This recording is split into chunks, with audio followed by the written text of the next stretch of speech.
The fourth and final game of this block of this team, creating crisis and changing the run of play, will be my game versus Mikhail Gurevich, played in a super tournament in Dos Hermanas in 2001. Mikhail Gurevich has been one of the world best players for many years, and this was also a super tournament at the time. I was playing black pieces, and let's first go through the opening. Okay, this was a Slav, and this Slav I played at the time a lot. And at that time I played a lot line a6 versus if white wanted to play Maron, like with d3. So a6, queen c2. Queen c2 is one of the most popular moves here. There are various moves. There is also move knight f3, obviously, which is played a lot, but okay, queen c2. And now, since queen is ready on c2, I play move g6, which is also a popular line. Since queen is ready developed on c2, you want with the black to play, let's say, the Schlechter variation, where you gamble that your move a6 is more in the system than queen on c2. Bishop d3, not allowing bishop f5 ideas, bishop g7, knight f3, castle, castle. And here one idea for black is, and that I play this in this game, is to play move bishop g4, and after knight e5 to play move bishop e6. At first sight, it looks like as if black has lost the tempi for nothing, right? He forced white to bring his knight in center, which white seemingly has nothing to complain about. But it has an idea, because how does white want to develop here? White mostly wants to develop a play move b3 and bishop b2.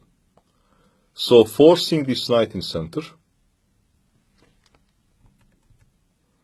Now, after move b3, black can play move c5, because the point is that this knight can be hanging.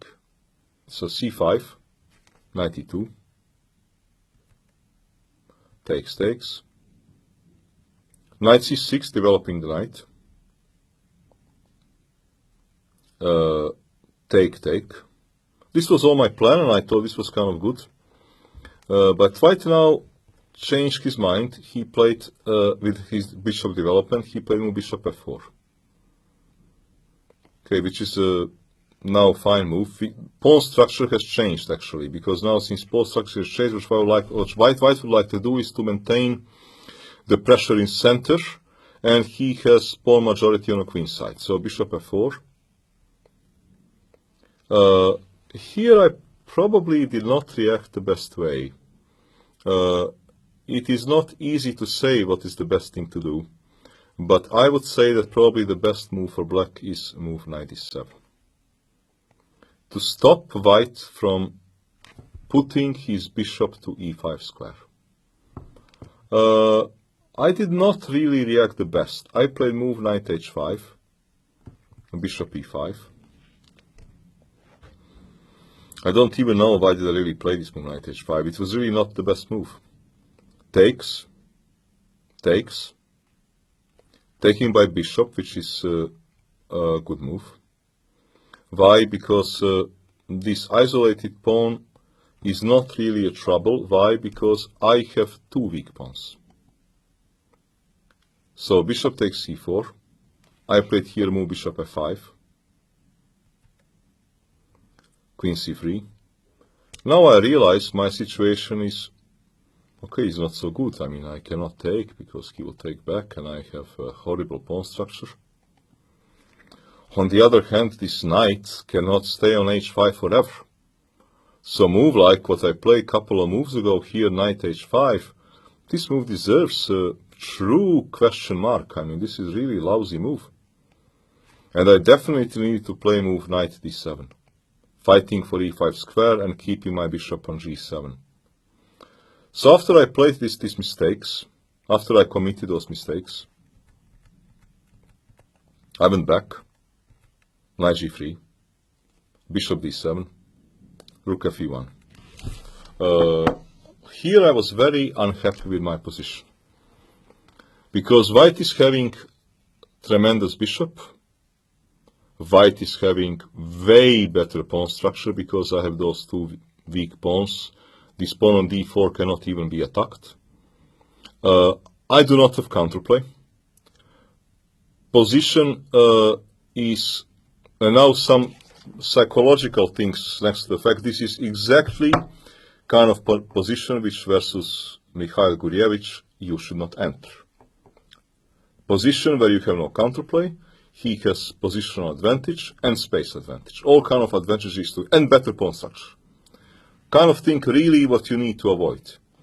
And I can also see him on a body language that he was extremely happy sitting there on his chair. So what can Black do here to try to create some tension before he is simply suffocated by his own pawn weaknesses? I realized, okay, I need to change the run of play so that actually plans for both sides become completely different. So that my opponent will need to adjust to new situation, which he may or may not do. Obviously, Gurevich is extremely strong player, maybe he may, but I'm in a trouble anyway. So I might as well start it before it's too late. So here I played a bit strange looking move, bishop to h6. Move has an idea. I would like to keep more pieces so that I can create some confusion, trying to get some counterplay for my weak pawns. h3 to prevent knight g4, knight d5. So now this bishop will stay alive. Queen f3, a5. Knight e4, he hits to weak c5 square. Knight b6, knight c5. He's basically saying, okay, great. You moved your bishop, I have even better bishop on e5. You may argue what I did achieve. I did not achieve much. But now I went on confusing situation further and asking white to adjust to the new situation. I here played surprising looking bishop shuffle. Bishop d2, rook e2, bishop e4. Okay, now game is changing. I have idea. I would like to, if you give me the move, let's suppose for argument's sake that white does something stupid. I have an idea. Kill the bishop, f6. Bishop must move. Wherever bishop moves, I can later push e5. Maybe not immediately because this d6 square will be weak. But here I'm getting a normal play. So he played move bishop d3. Okay, now what I would like to do, actually, and this is something which I didn't realize, I would like to kill this bishop, and when he takes, to jump. And now, if you give me a move, let's suppose again that you make some random move, then I would like to hit your bishop, and I want this. This is what I would like to achieve.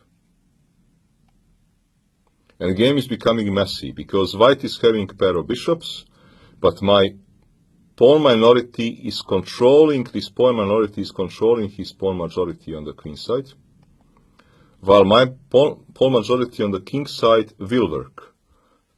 Problem is that I cannot take immediately and implement this plan, because he simply goes back with his bishop.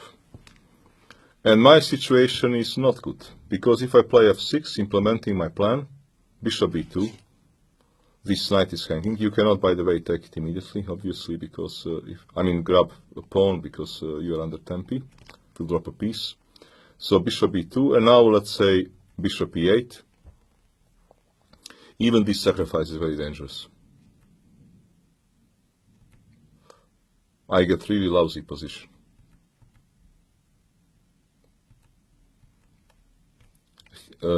White has a pair of bishops and the pass pawn and the better game for his sacrifice exchange, and black is here. And black knight is also very stupid. It can be hit with a3 anytime. So many things are here wrong. So that's why I decided to play move knight e5. And my opponent, he did not actually understand really what my idea was. And this is what happens when you are changing the character of play and the plans all the time, that your actually opponent may not grasp what suddenly the objective of position has become. And here, instead of playing move rook c1, which would have kept him in a large advantage, because any time if I want to take, he will take by rook. And my dreams of pushing f6 and e5 majority will remain a dreams, because this pawn is on d4. And white is simply having very comfortable advantage. He played move a3, more or less asking me to execute on my plan. I guess this is also psychologically a bit influenced, because Mikhail Gurevich is a type of player, I know him many years and he's a good friend of mine, he's a type of player that he very much likes bishop. He is one of those guys who says, well, the most stupid bishop is always better than the best knight. And he is now forcing a bishop pair, but in this case, this will prove him wrong, actually very much wrong, and this knight will turn out to be better than his bishop. So he forced me to execute on my plan, and now suddenly, actually, as a result of a plan started with bishop h6, changing the run of play, changing the objectives of the position, now we are here 8 moves later, and we have completely unclear situation. Because this bishop is not as strong, my pawn chain is controlling him, these pawns are not moving so easily, and actually I get a very good play. And now we will see a messy position, a messy game, where actually black will be good at executing on a king side, while white will not be so good at making this bishop alive. Let's see how game develops. Rook c1, protecting a pawn. Rook fd8. If you are wondering why I took this rook because I wanted this rook to be able to come to b file anytime I like, to control any potential, to control a b file and to control any potential pawn movement. Rook d7. h4, okay, he wants to take space, but this is not really bothering me. It could be also that he was simply worried if he does nothing that I will play move rook d7, move my king, and maybe even start pushing my pawns. Why not? Play on the side where you are stronger. So he played move g3. Also, when I say play on the side where you are stronger, if I move my king and double my rooks, at some moment I may trade the bishops. And this bishop will be stupid, this knight will be strong. So g3, move the king, king g7, rook d8. As you see, it is very difficult for white to find a clear plan. And plan of black is kind of obvious. Black is playing on a side where he is stronger, which happens to be king side. Bishop g4. And this bishop, this pride of white position, actually white thought it was his pride, which white wanted to getting a bishop pair with move a3, forcing it, is doing nothing. Doing completely nothing. Complete bystander. Bishop f1, queen e6, and b4. He's finally hoping to play on the side where he's strong. Because, okay, if I want to take a knight, it will be a piece planter. I mean, if I would take a pawn. Obviously, we are not going to do that. But bishop f3. Suddenly, king is becoming a problem. He has to start being worried about moves like knight f4. King h2. Rook b8, slowing down this pawn push. But he now pushes. And this rook b8 is exchange sacrifice.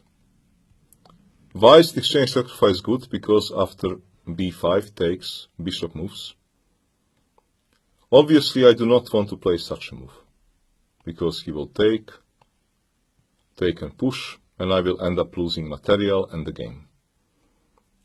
I played move queen c6,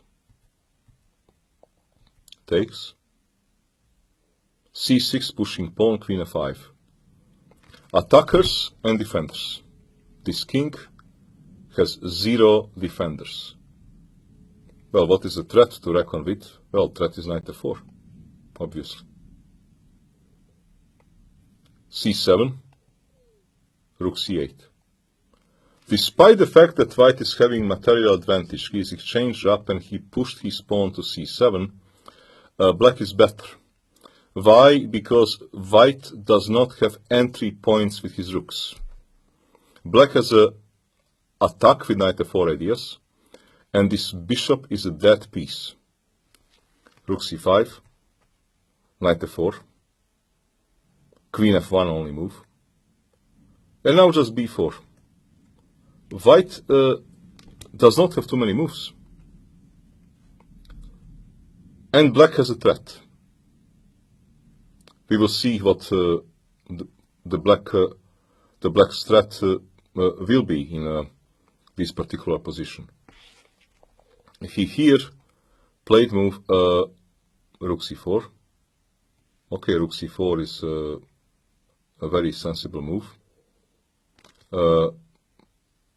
Maybe it is, and I played here move bishop g2, forcing him to give queen. By the way, he cannot escape this destiny. He cannot escape destiny to give queen. The reason why I didn't play move bishop g2 immediately is because I thought that this is a better version for me, because he cannot stop move bishop g2. It will cost queen. It will come. So he played move rook f4, bishop g2, threatening a forced mate. So you cannot do some funny things, obviously. Queen g2, takes. And now queen e6, rook back. Obviously he wants to avoid this, because then black should win this position. And this would ultimately, similar would happen in the game. He played move rook c1, the only counterplay is a passer. But passer will not live so long. Queen moves, rook c2, check, king g1. Now, what is problem of white? He cannot improve his position. Rooks are stuck to defend his pawn, and he has this stupid bishop. This bishop is whole game sitting on b2 doing nothing, which is result of a wrong strategic judgment he made when he pushed move a3 at this moment. He kind of locked up this piece to b2, and this poor bishop stayed on b2 for the rest of the game. And simply, he now has a problem. That in such a position, black can improve his game. How can black improve his game here? Well, queen cannot inflict damage of its own, not at the moment. And rook cannot move because it is stuck, keeping this pawn from queening. So, play on the side where you are stronger. Push pawns. h6. Rook c4. Queen d2. Rook back. Queen d7. Rook c4. Well, now pawn is attacked. So g5. Take. King is weak. And he is forced to, actually, white is forced to do this trade. Because if he doesn't do the trade, I will move queen h3, and then I will simply threaten mate. King is weak, and bishop is out of play. So he took rook trade. Now, still problem in this 4 versus 3 position is that if this bishop would have been on e3, would be a bit different story. But it is not, and he doesn't get to improve the bishop. It is simply a terrible piece. Queen c3. And now king g6. The light squares are terribly weak of white. Hitting rook. Check. Queen d5. Queen d4, again hitting rook. Queen a1. And now he is completely pinned. Now just pushing pawns. Check. And f4. Still playing on this bishop. This bishop simply is his problem. He cannot put it in a play. Takes, rook c3, and now king is improving. This king will land in a mating net. King f1, queen a1, rook down, and now simply playing on a mating attack on a light squares. Check, check, f3, more or less forced move, but now king is too open. Check, king moves, and now comes, there are various moves to win this position, but comes a final check which wins decisive material. This is check. You cannot go on any of the dark squares, because rook will drop. And if you go to light square, well, then the pawn will drop. So this particular game, after this check, he resigned. I was quite happy with this game because having a difficult position versus a classical player, high-class player, what Michael Gurevich is, with various kind of moves, a bit strange moves, I did manage to change the objective of the game. And somehow he lost his thread. Here by pushing, he soon lost his thread. I mean, here by playing with a3. And game became okay for black, unclear. And the remaining of the game I simply played much better. Also this position is now easier to play for black. So by changing and important again to our rule, the pawn structure has changed. We had this pawn structure, and I started to get my real chances when pawn structure changed. So the position of pieces, the plans, the pawn structure change. Sometimes also tactics and material balance, if you can change it, that it works for you. But the crucial part is that plans should become different and a pawn structure should become different. Then you have very good chances to turn the things around. And I hope somehow that this chapter of creating crisis, changing the run of play, changing character of the game, for different kind of reasons, that those 4 games will help you improve your own decision-making process in a similar kind of situation.